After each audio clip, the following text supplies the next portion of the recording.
What excites me about Chalone is, first and foremost, it's an incredible place. The remoteness of this place, the wildness of it, is so moving to everyone who's ever been here. Driving up from the valley floor and taking that corner where you turn and you see the pinnacles for the first time just took my breath away. And 25 years later, it still does. This place is beautiful just for its own self. It's just really like a whole nother part of the world. You wouldn't think you were in California, but the view and of the mountains across the valley, and all you can think about is east of Eden. Must have been what it was like.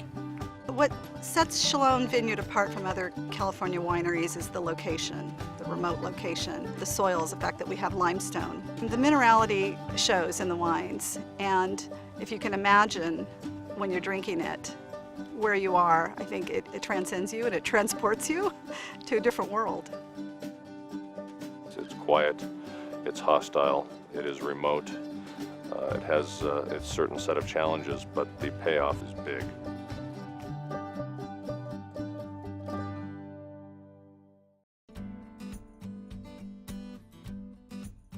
Chalone was originally planted because of the rich limestone in the soils. As a winemaker, Dick Graff was in search of excellence. He could sit down and talk with anybody about anything. The thing that was the most important to him was to have a really great quality wine and also have a strong sense of place. Phil Woodward was the kind of the business brain behind Chalone. So Dick was looking for a partner to help him start this little winery for essentially $25,000. The vineyards had been there since the late 1800s, but that's where there was some Chardonnay and Pinot Blanc and Pinot Noir planted, a little bit of Chenin Blanc.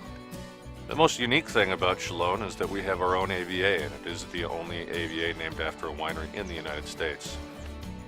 I think if Dick Graff were to look down now at what Chalone is doing, he'd be really happy to see that we haven't become a slick, touristy winery like some of the other valleys, that we're still very rustic. Our main purpose is still to make great wine.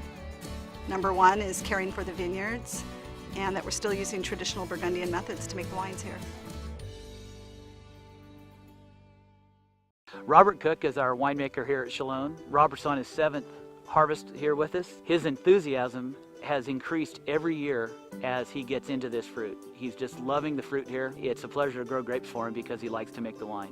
It takes a special winemaker to understand the vineyard itself, the grapes that come from it, and try to make the wine that reflects that.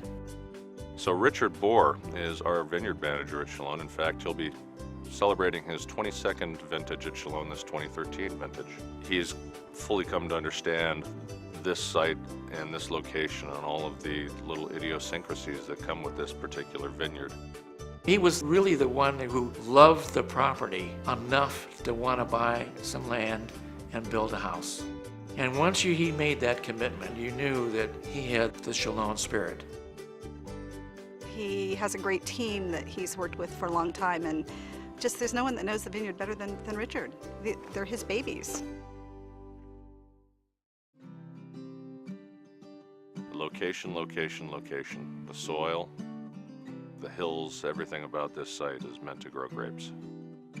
Here at Chalone Vineyard, we have 950 total acres. We have about 60 different vineyard blocks. The largest majority is Chardonnay, followed by Pinot Noir. Then we have a smattering of Pinot Blanc, Syrah, Grenache, and of course the Chenin Blanc, which was planted in 1919.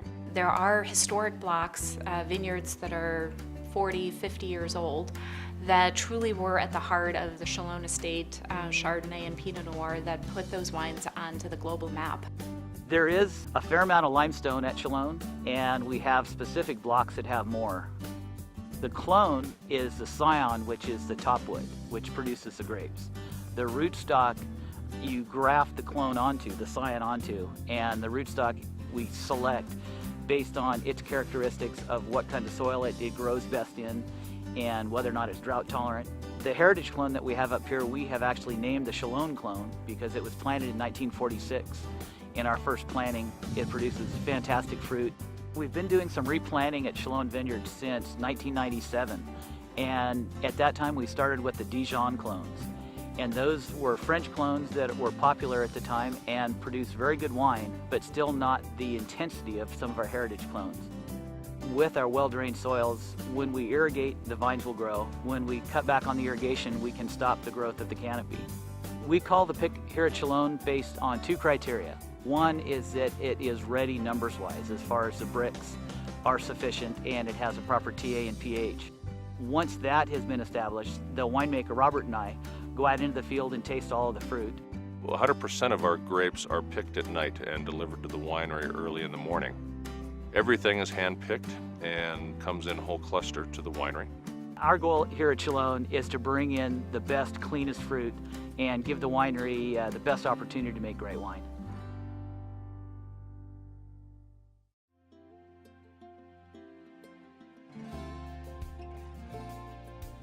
My overall philosophy with winemaking, that basically comes back to less is more. We're working with grade A grapes, which to me translates that we do as little manipulation to them as possible. These are grapes that are coming from a place and we want the wine to represent that place. We work as a team to bring it in, and our job in the winery is really to follow through on the care and the love that Richard's put into the vineyard. During harvest, we taste through basically the majority of the winery every day. Chardonnay is whole cluster pressed, spends anywhere from 12 to 24 hours in a stainless tank, and then goes to the barrel that it will live in for 8 to 9 months. 100% of the Chardonnay is barrel fermented. For the estate Chardonnay, it is fermented in French wood 100% and aged in French wood. Pinot Noir can be challenging. Pinot Noir is notorious for not wanting to be pushed in any direction, so working to allow Pinot Noir to express itself and express the site that it comes from is really what our job is here. At Chalone, everything is treated very delicately in the winery, from the soft and delicate punch downs to any movements to barrel. The use of oak I've always viewed as a part of the wine that adds complexity to the overall wine. Not looking for a barrel to take over the wine entirely, but also looking for the integration of the wood in the wine. It can be relatively challenging, but it is very fulfilling. The Chalone Estate tier is made up primarily of Chardonnay and Pinot Noir, and also a little bit of Pinot Blanc and Chenin Blanc. 100% of the wines for the estate program are estate grown, produced, and bottled, and they do not leave this property unless they're in a bottle with a cork in it. Gavilan is a representation of the Chalone appellation, primarily being made with the younger vines on the property.